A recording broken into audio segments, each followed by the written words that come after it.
Hi, my name is Matthew Tail, owner and operator of Mattadoor Garage Doors and Motors. We're here to demonstrate the destructive power of a garage door and help bring a safety awareness to families out there that might have garage doors. Here are my four assistants, Megan, Dominic, Vince, and Charlie. They're going to talk about what we call door safe. Megan? Doors are very heavy and kids should never play under or near any garage doors.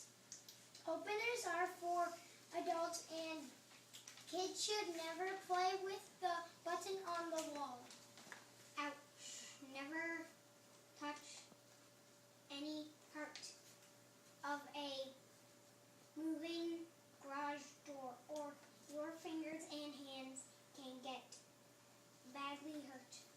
Remotes are for adults and children should never play with remote controls. Very good job, kids. And why do you never play around garage doors? Because it's dangerous! Okay, we're going to crush this watermelon. You guys come over here. And This is why you don't play around garage doors, kids. action!